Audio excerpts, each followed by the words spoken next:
고난에 대한 이야기를 할 때마다 가슴 저림이 있습니다.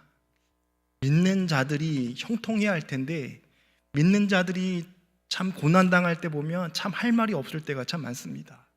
하나님 이게 무슨 뜻인가요? 라고 묻게 되는 경우가 참 많습니다.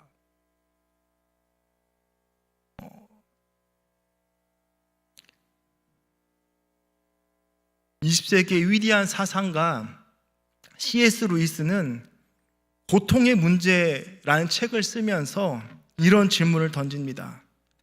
하나님이 선하시고 하나님이 전능하시다면 왜 피조물이 하나님의 백성이 이 고통을 당하도록 허락하시는가? 다시 말하면 하나님이 전능하신데 선하신 분인데 왜 세상에 악과 고통이 존재하는가라는 질문입니다. 성도님 중에서도 고난을 파도처럼 밀려오죠. 고난이 없어진 것 같은데 또 물밀듯이 또 파도가 또 일렁이며 옵니다. 고난을 당하고 있을 때 하나님은 선하시지, 그런데 왜 나에게 이렇게 고난이 올까라고 되묻진 않습니까? C.S. 루이스는 고난에 대해서 풀리지 않는 숙제로 보이는 이것을 이렇게 풀이합니다. 고통은 귀먹은 세상을 불러 깨우는 하나님의 메가폰이다. 귀먹은 세상을 불러 깨우는 하나님의 메가폰이라는 것입니다. 깨이라는 것입니다. 사이렌을 울리는 것이죠. 기독교 저술가 빌리비안 씨는 고통은 또 원치 않는 선물이라고 했습니다. 선물은 좋은 것입니다. 근데 원치 않는 선물이래요. 근데 겪어보면 선물인 걸 압니다. 당면하고 있을 때는 괴로운 것입니다. 안 받고 싶은 것입니다. 그는 고난을 하나님이 우리를 깨우기 위해서 주목하도록 만드는 것이 고난이라는 것입니다. 고통은 그 고통을 통하여서 잘못된 마음을 바르게 고치는 회개의 유일한 기회가 되며 그 고난으로 인해서 온전케 하신다라는 것입니다. 예를 들어 보겠습니다. 식당을 합니다. 근데 음식이 맛이 없는데 손님이 안 옵니다. 어떻게 해야 할까요? 업종을 바꿔야 할까요? 근데 배운 게 음식 장사인데 다른 거 하기 쉽지가 않고 뭐가 잘못됐는지 찾을 것입니다. 왜 사람이 찾지 않는지, 레시피에 문제가 있는지, 항상 내가 일정하게 그 조리를 하는지 온도와 물량과 여러 가지를 맞춰보겠죠. 그것이 개선되면 맛있어지면 사람들은 찾아올 것입니다. 혹시 모르죠. 미슐랭에서 좋은 등급을 매겨서 유명한 집이 될 줄 모릅니다. 이렇게 문제를 통해서, 고난을 통해서 자기를 파헤칩니다. 자신을 깊게 생각합니다. 회개의 기회가 되고, 그리고 내가 끊지 못했던 것을 끊게 되는 것이 되는 것입니다. 고난으로 온전하게 되는 것입니다. 다시 고난을 두 가지로 구분해 보겠습니다. 크게 나누면 단련의 고난과 또 하나는 죄로 인한 징계의 고통이 있을 것입니다. 먼저 단련의 고통, 하나님께서는 그 주권 가운데 우리를 허락하시는 고통이 있다는 것입니다. 그 고통을 통하여서 하나님께서는 우리의 믿음, 신앙이 성장시키고 성숙하게 되기를 원하신다는 것입니다. 좋은 예로 성경의 인물 중에 욥을 들 수 있을 것입니다. 욥이란 사람, 성경은 이렇게 말합니다. 욥기 1장 1절에 그 사람은 순전하고 정직하여 하나님을 경외하며 악에서 떠난 자라라고 말씀하고 있습니다. 하나님께서도 사단 앞에서 욥을 이렇게 칭찬합니다. 욥기 1장 8절과 2장 3절에 그와 같이 순전하고 정직하여 하나님을 경외하며 악에서 떠난 자가 세상에 없느니라 라고 사단에게 자랑할 정도입니다. 그런데 우리가 알고 있듯이 성경에서 예수님과 견주할 만큼 욥이 극심한 고난을 당한 사람입니다. 그는 자기가 갖고 있는 소유물 뿐만 아니라 자녀들도 다 잃어버렸습니다. 심지어 발바닥부터 정수리까지 성한 곳이 없어서 제 가운데 앉아서 기와 쪽으로 긁으면서 피가 나는데 그 고름을 터뜨리냐고 개운하게 하려고 몸에 악창까지 나는 실정인 것입니다. 왜 하나님께서 사단으로 하여금 이렇게 하나님을 경외하는 순전하고 정직한 욥을 쳐서 고통을 허락하게 하시는가? 그 이유는 욥기 42장 5절 그의 마지막 고백입니다. 내가 죽게 대하여 귀로만 듣기만 하였었더니 이제는 눈으로 주를 배움나이다. 귀로 들었습니다. 그런데 하나님은 듣는 것이 아니라 눈으로 보길 원하십니다. 욥으로 하여금 극심한 고통을 겪게 한 다음에 비가 온 땅이 더욱더 굳어지듯이 귀로만 듣는 하나님을 눈으로 보라고 하나님을 깊이 체험하는 신앙의 축복을 주고자 하는 것입니다. 여러분, 하나님 없이 잘 되고 있는 것은 다 잃어버린 것입니다. 왜냐하면 하나님이 불어버리면 없어집니다. 그러나 나에게 아무것도 없는 것 같은데 하나님이 함께 한다면 다 가진 거나 다름없는 것입니다. 고통의 또 다른 이유, 징계의 고통, 오늘 이 얘기를 하려고 하는 것입니다. 거룩하신 하나님께서 우리의 죄의 결과, 고통의 질병, 징벌을 주심으로 우리로 하여금 죄를 깨닫고 자복하고 회개케 하시기 위해서 고난을 허락하신다라는 것입니다. 이 징계의 고통의 좋은 예가 오늘 본문 다윗이라는 사람입니다. 오늘 21절, 22절 중심으로 이 징계의 고통을 겪었던 다윗을 통하여서 고통을 주시는 이유에 대해서 말씀을 전하고자 합니다. 먼저 두 가지 질문을 던져보고자 합니다. 첫 번째 질문은 하나님께 범죄한 기독교인들이 받는 고난이 무엇인가? 둘째는 이 고난을 받을 때 우리는 어떻게 해야 되는가? 반응이겠죠. 저는 이 두 질문에 답을 드리고자 하는 것입니다. 첫째로 하나님께 범죄한 그리스도인이 받는 고난입니다. 주님 앞에 범죄한 우리들이 받는 고난은 다윗은 저희가 읽진 않았지만 38편 2절에 이렇게 말하고 있습니다. 주의 화살이 나를 찌르고 주의 손이 나를 심히 누르시나이다.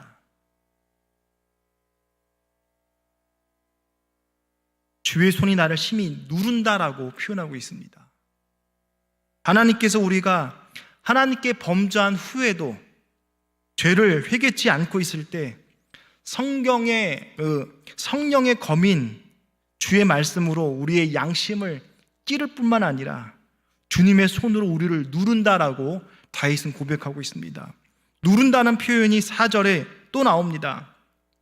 주의 손이 주야로 나를 누르시오니 내 진액이 화하여 여름 가뭄의 마름같이 되었나이다.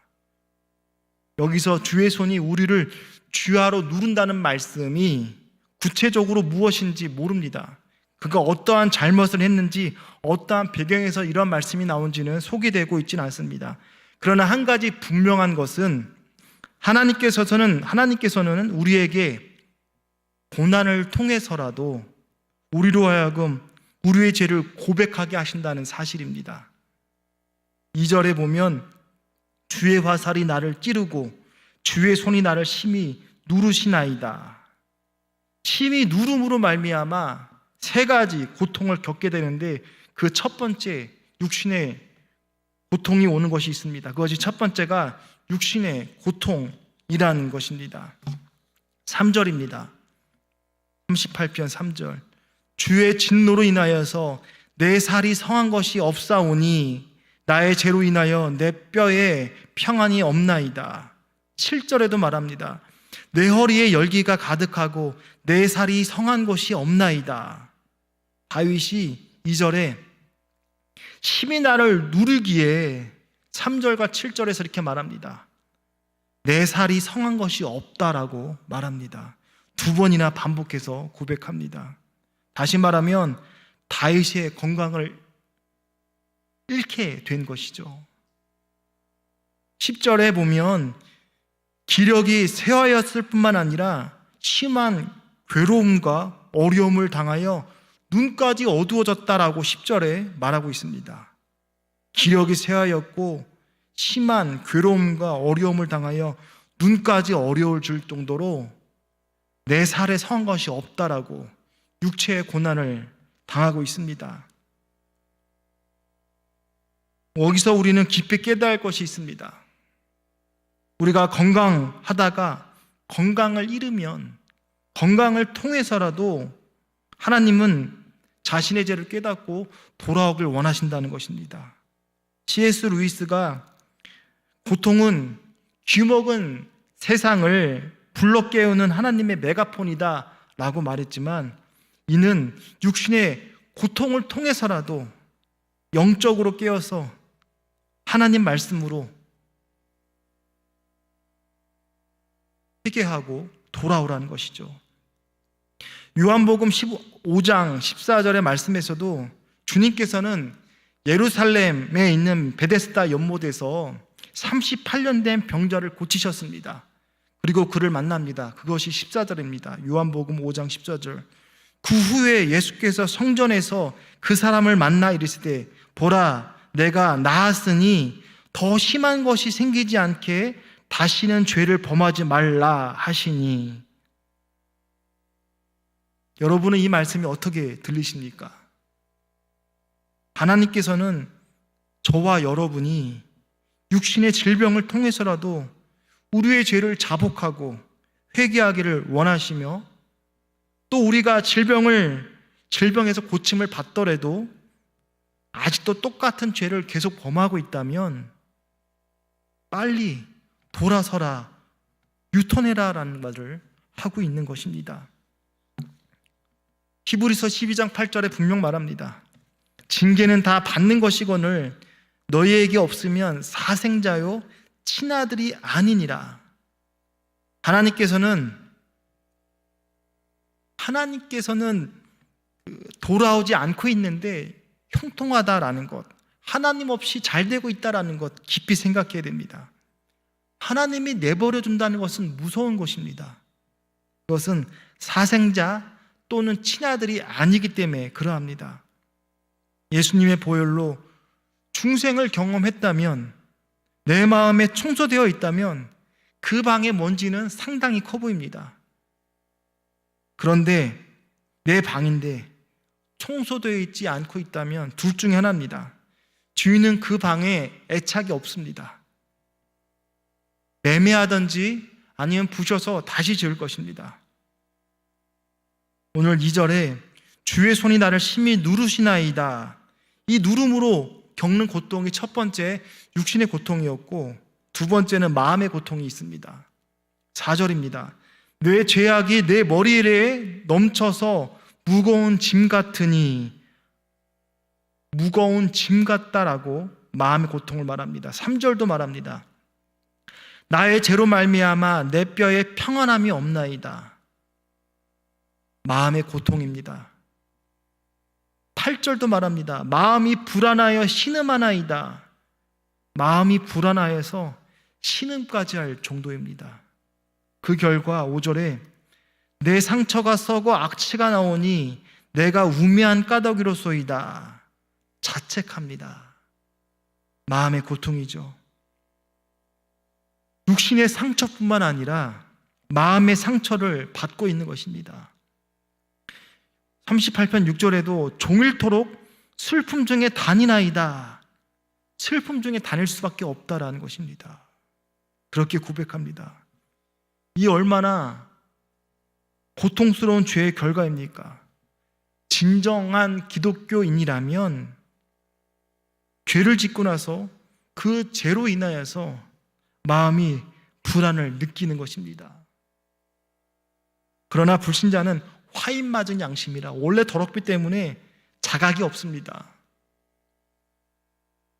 이러한 마음의 불안을 느끼지 못하는 것이죠.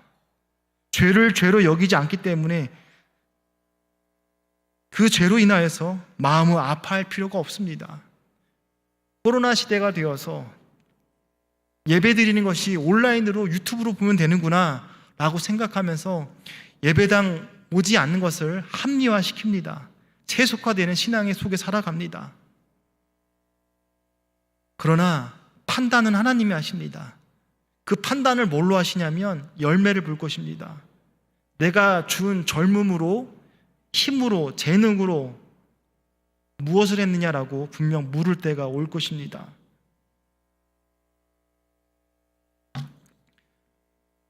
그러나 성도들은 다릅니다. 자기의 죄로 인하여 고통을 느끼며 피곤하게 되고 마음 또한 상한 것이 없습니다. 비유가 적절하지 못하지만 그런 것입니다. 신호 위반, 그 CCTV 뭐라고 그러죠? 과속 카메라에 걸리는 것. 걸렸을까 안 걸렸을까? 내 미터기가 넘어갔는데 소리가 난 것 같은데 빛이 번쩍인 것 같은데 조마조마하죠. 근데 그거에 개념이 없는 사람은 상관이 없습니다. 그냥 지나가도 상관이 없는 사람이 있습니다. 원래 깨끗한 양심으로 하나님 앞에 서는 사람은 먼지 하나도 크게 보입니다. 하나님이 기뻐하지 않을 거야. 차라리 내가 힘들어하고 아파하는 게 낫지. 그런 마음이 들 것입니다. 결국 마음이 불안하여 신음하게 됩니다. 38편 8절에 이렇게 말합니다. 내가 피곤하여 심히 상하였음에 마음이 불안하여 신음하나이다. 마음이 불안합니다. 마음이 불안하다는 말씀은 시편 6편 3절에 이렇게도 말합니다. 나의 영혼도 매우 떨리나이다. 불안한 마음이 매우 떨리는 마음이겠죠. 영혼이 심히 떨린다라고 말하고 있는 것입니다. 사도 베드로를 통해서 메시아 부활에 대한 성경적인 근거를 듣고 또 하나님의 말씀으로 인하여서 그들이 찔림을 받아서 어찌할꼬 자복하고 통회하게 되는 것입니다. 하나님의 말씀은 살아있기 때문이 그렇죠. 이것은 하나님의 징계로 인하여서 고통을 경험할 때 오는 결과입니다. 언제까지 내가 이렇게 고난을 당해야 되는지, 터널이면 가장 빠른 길인데 구르기 때문에 암담한 것입니다. 그 끝이 보이는가 안 보이는가. 세상을 욜로족이라고 말하죠. 오늘만 살아갑니다. 적금을 하지 않는 것이죠. 내일을 알지 못하는데 왜 적금을 해? 언제까지 내가 이렇게 고통을 당하는지 인간의 한계를 느끼며 오는 현상인 것입니다. 이러한 불안한 마음에서 우리는 신음하며 탄식하며 그런 행동밖에 할 수 없다는 것이죠. 그러한 가운데 시편 기자 다윗이 겪었던 마음의 고통은 외로움과 고독함이었습니다. 38편 11절에 보면 나의 사랑하는 자와 나의 친구들이 나의 상처를 멀리하고 나의 친척들도 멀리 섰나이다. 사랑하는 자, 친구들, 친척들도 멀리합니다.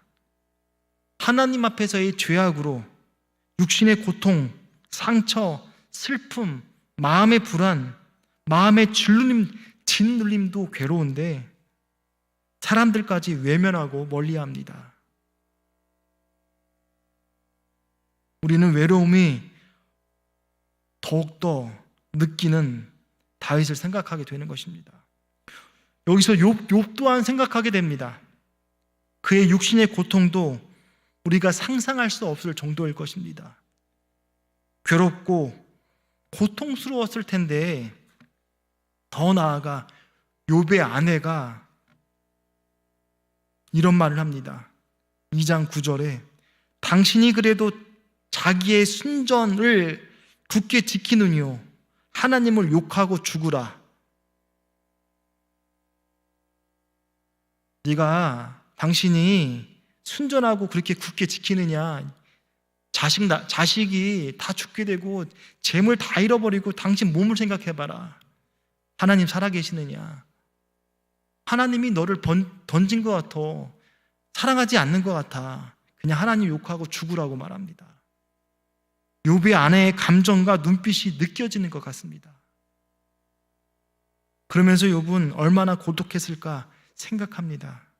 제일 가까운 한몸인 아내도 자신을 이해해주지 못하고 어리석은 말이나 하고 외로울 수밖에 없을 것입니다. 여기서 생각합니다. 죄라는 것 얼마나 무서운 것인가. 세력입니다. 세상으로 말하면 중독입니다. 중독되어지면 못 벗어납니다.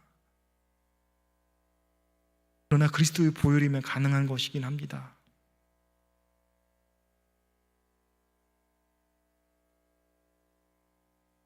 죄라는 것이 사람을 완전히 고립시켜 버립니다. 내가 의지하는 가족들, 의지하는 친구들, 친척들도 하나님이 나를 사랑하시기에 징계하심으로 우리가 의지하는 모든 것을 끊어버리십니다. 그래도 하나님 찾으라는 것입니다. 기도하는 분들은 보통 이렇게 얘기합니다.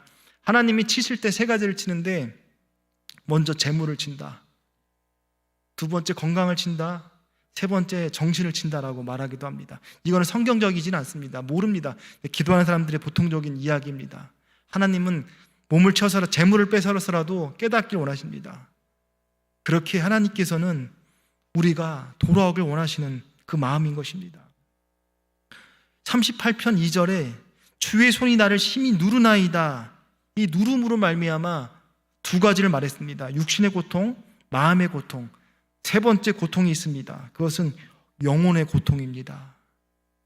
12절에 보면 내 생명을 찾는 자가 올무를 놓고 나를 해하려는 자가 괴악한 일을 말하며 종일토록 음모를 꾸미오나. 내 생명을 찾는 자, 올무를 놓단다고 합니다. 덫을 놓는 것이죠. 나를 해하려 하는 자, 엉뚱한 소문을 내버립니다. 종일토록 음모를 꾸민다라는 것입니다. 이것은 다윗의 원수들의 행동입니다. 원수들은 올무와 괴악한 말과 종일토록 올무를 꾸미면서 다윗을 해하려고 합니다.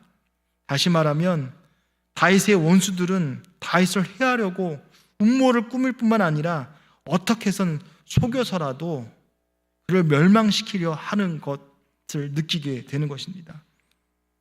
그런데 참 흥미롭습니다. 다윗은 죄로 말미암아 자기를 사랑하는 자들이 다 떠납니다.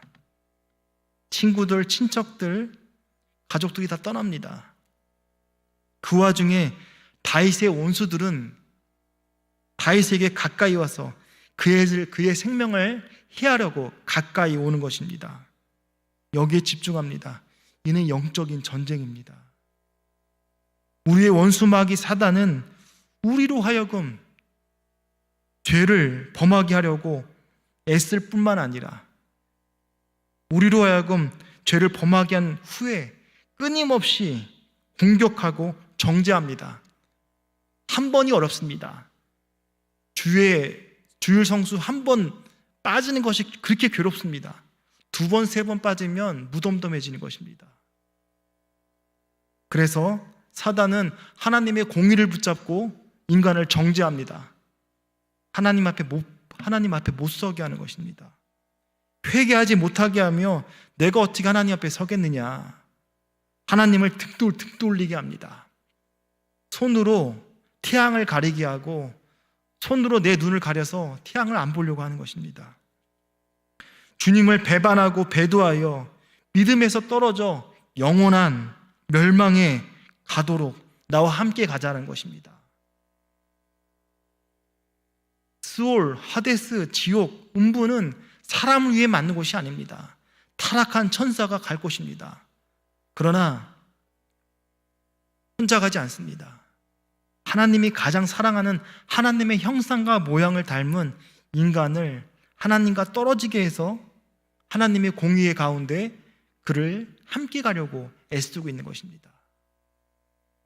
시편 기자는 제일 큰 고통이 된 것이 하나님께 버림을 받는 것 같아서, 하나님께서 자기를 멀리하는 것 같아서 그 느낌이 큰 고통인 것입니다. 주사도 늦게 맞을수록 더욱더 고통스러운 것이죠. 학교에서 불주사 5, 6학년 때 맞게 되면 친구들 볼 때 아파? 어때? 많이 아프지? 늦게 맞을수록 친구들의 얼굴들이 심상치 않습니다.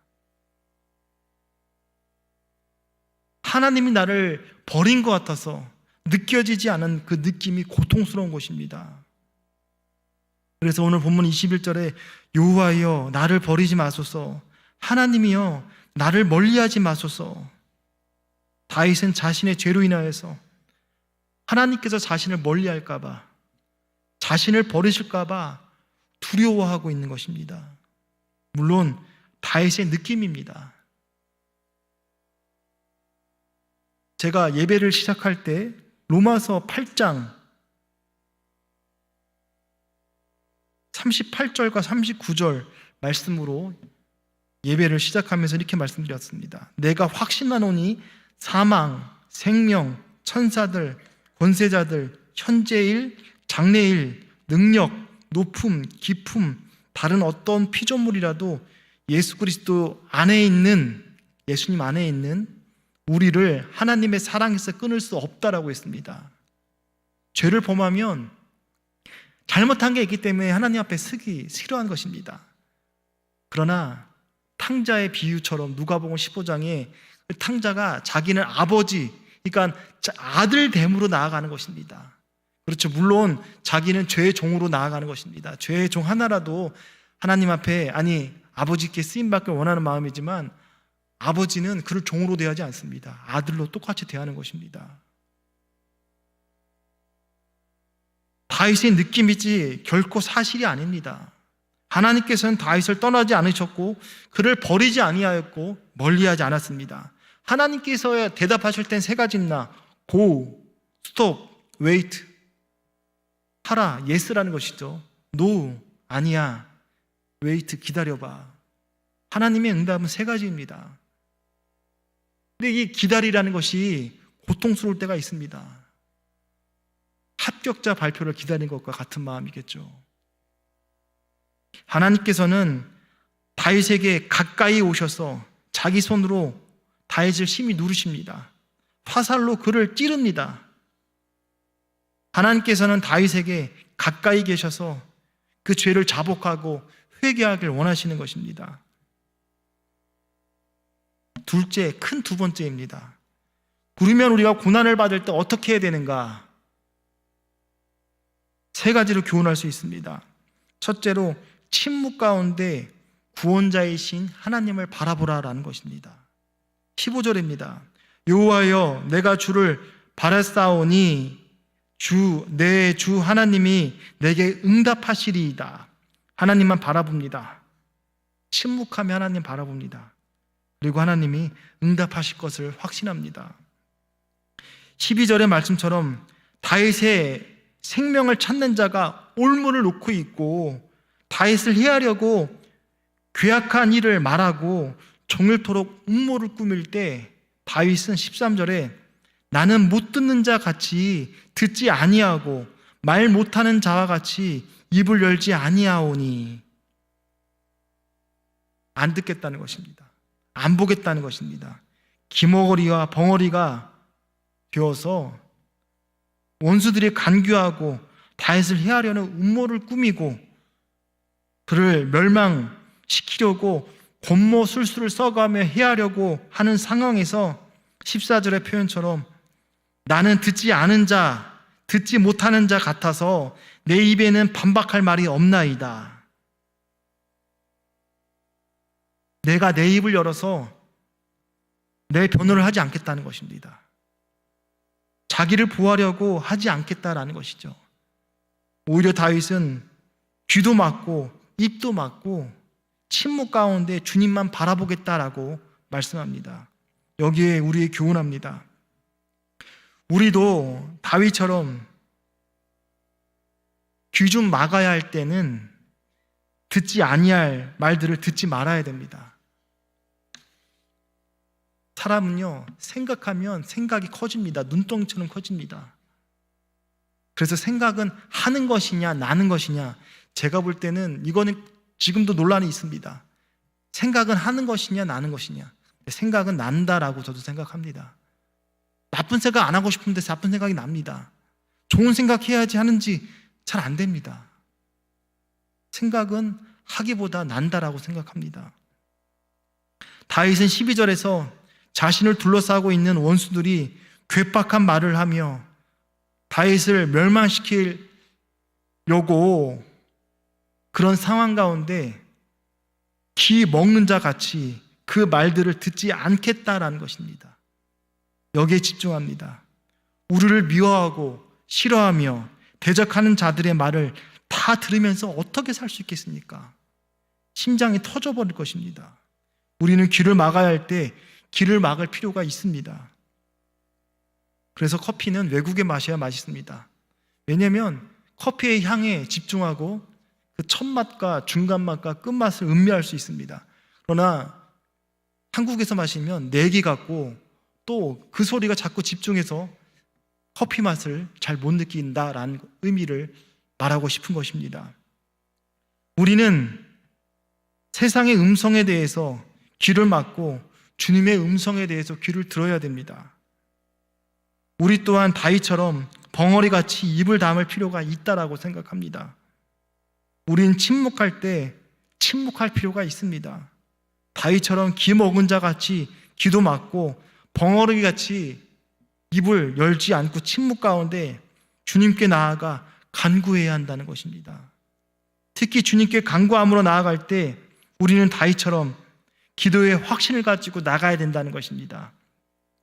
15절에 다윗은 내 주 하나님이 내게 응답하시리이다 라고 했습니다.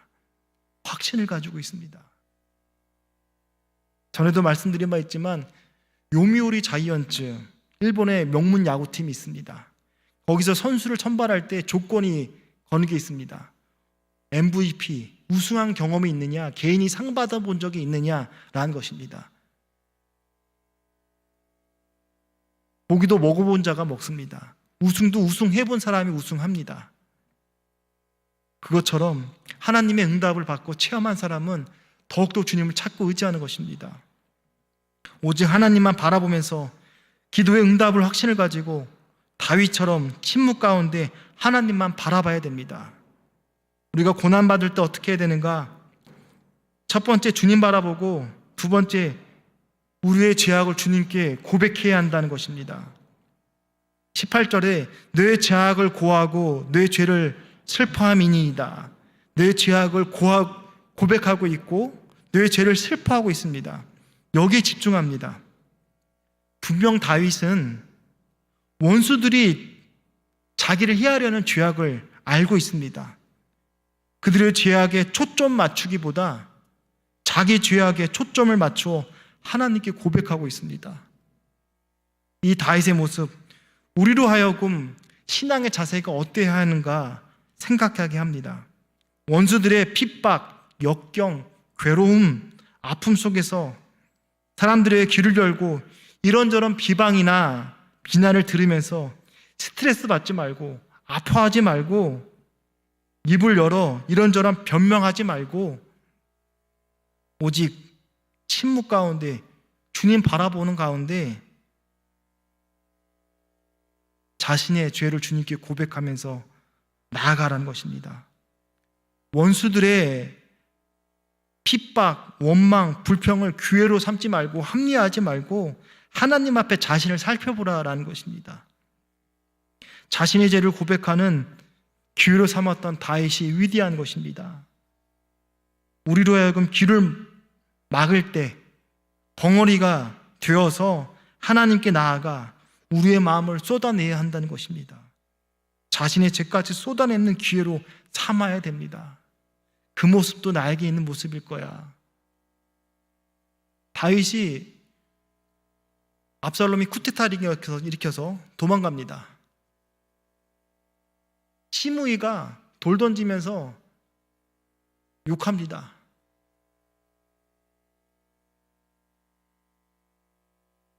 그래서 그 옆에 있는 대장군 요압이 저를 죽일까요? 라고 가서 죽일까요? 내비두라고 하나님께서 나에게 하시는 말씀이라고 듣습니다. 물론 이제 다시 황궁에서 돌아와서 시므이가 집 밖에 벗어나지 못하게 만들어 버립니다. 집 밖에 나오면 죽이라고 말합니다. 물론 다윗도 인간인지라 살생부를 만들기도 하지만 그래도 하나님 앞에 저가 하는 말, 하나님이 내게 하시는 말이라고 듣고 있는 것입니다. 마지막 세 번째, 우리는 하나님의 고난을 받을 때 하나님 바라보고, 두 번째, 죄를 고백하면서 마지막 선을 쫓으라라는 것입니다. 20절에 보면 또 악으로 선을 갚는 자들이 내가 선을 쫓는 용고로 나를 대적하나이다. 악으로 선을 갚는 자들이 내가 선을 쫓는 용고로 나를 대적한다. 선한 행동을 하는데 악한 대적을 한다라는 것입니다. 다윗에 대해서 원수들의 핍박 가운데서도 하나님께 간구하면서 자기의 죄를 고백하면서 손을 쫓는 삶 중단하지 말라는 것입니다. 다윗은 그 원수들에게서도 선을 베풀지만 그 대적들은 여전히 오히려 악을 더 갚을 것입니다. 다윗을 더 대적합니다. 그런데 다윗은 원수들을 대적하는 가운데서도 손을 쫓는 다윗의 모습을 생각합니다. 우리는 알아야 할 것이 있습니다. 우리가 선을 더욱더 행할수록 그 사람이 바본지 압니다. 사탄 역시 그만큼 커지고 거세진다는 것입니다. 다윗은 원수들의 핍박 가운데서도 선을 행할 때 원수들 역사가 어떠한지 19절에 말합니다. 오늘 시편 38편 19절에 내 원수가 활발하며 강하며 부당하게 나를 미워하는 자가 많으며, 원수가 더 활발해집니다. 강해집니다. 나를 미워하는 자가 더 많습니다. 원수들이 선을 행할수록 더 활발하게 강하게 나를 미워한다라는 것입니다. 우리는 그래도 선을 쫓으라라는 것입니다. 베드로전서 1장 6절에 너희가 여러 가지 시험으로 말미암아 잠깐 근신하나 오히려 크게 기뻐하는도다. 너희의 믿음의 확실함은 불로 연단하여 없어질 금보다 더 귀하여 예수 그리스도께서 나타나실 때에 칭찬과 영광과 존귀를 얻게 할 것입니다. 마라톤 42.195를 끝내봐야 하나님이 판단하십니다. 지금으로 사단의 승리를 기뻐할 이유가 없고 또 억울해할 필요도 없다라는 것입니다. 이것이 바로 구원의 신 주님만을 따라가는 삶, 신앙인의 삶입니다. 원수들의 소리에 귀를 닫아야 됩니다. 우리가 해야 할 것이 있습니다. 선을 쫓는 삶, 행할 수 있는 비결이 무엇이냐면 우리의 구원이신 주님만을 바라보며 의지하는 것입니다. 히브리서 3장 14절에 우리가 시작할 때 확신한 것을 끝까지 견고히 잡고 있으면 그리스도와 함께 참여하는 자가 되리라. 시작할 때 확신한 것 끝까지 잡으십시오. 그러면 그리스도와 함께 참여하는 자가 된다는 것입니다. 이 말은 처음에는 예수님을 믿음으로 영으로 시작했는데 떠나갈 자가 많다는 것입니다.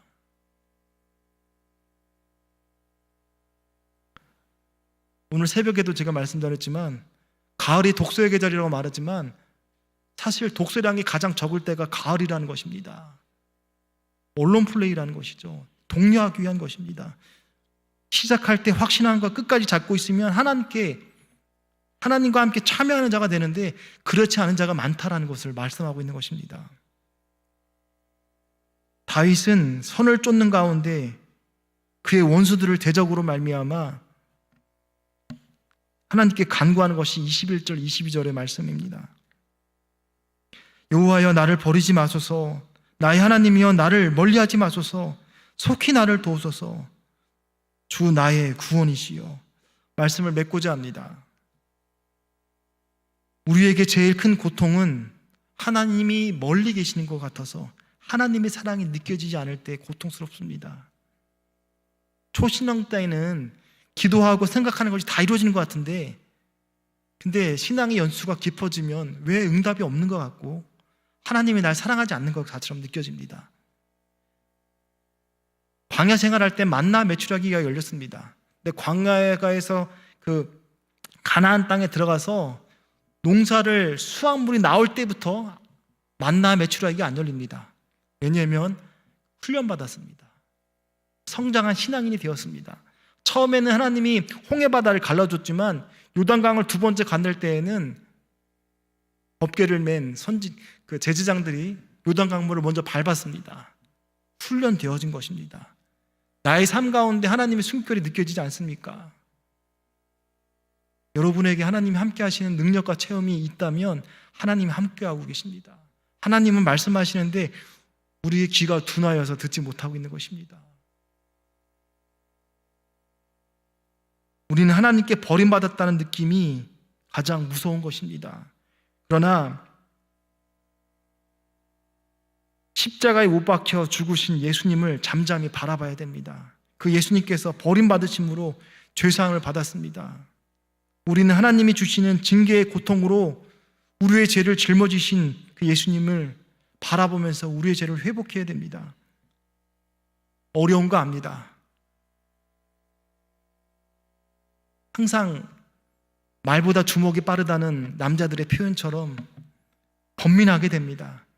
하나님 어떡할까요? 주님 어떡할까요? 라고 묻게 됩니다. 내가 너를 사랑했잖아. 너도 그와 같이 행해. 이로써 너희가 나를 사랑한 것처럼 사랑하면 저들이 내 제자인 줄 알 거야. 하나님은 사랑하라고 또 말씀하시는 것입니다. 바라기는 하나님께서 주시는 징계의 고통으로 온전하게 되는 축복을 누리시는 저와 여러분이 되었으면 좋겠습니다. 기도하겠습니다. 그가 아들이시면서 받으신 고난으로 순종을 배워서 온전하게 되었은즉 자기에게 순종하는 모든 자에게 영원한 구원의 근원이 되시고 하나님 아들이신 예수님이 고난으로 순종을 배웠다라고 말씀합니다. 배울 필요가 없는 주님께서 고난으로 순종을 배우셨습니다. 온전하게 되셨습니다. 우리는 얼만큼 고난을 당해야 온전하게 될지 생각합니다. 자기에게 순종하는 모든 자에게 구원의 근원이 되시는 주님을 바라보게 하여 주옵소서. 고통을 통해서라도 주님 바라보길 원하시는 주님의 심장을 느끼게 하여 주옵소서. 감사드리며 예수님의 이름으로 기도합니다. 아멘.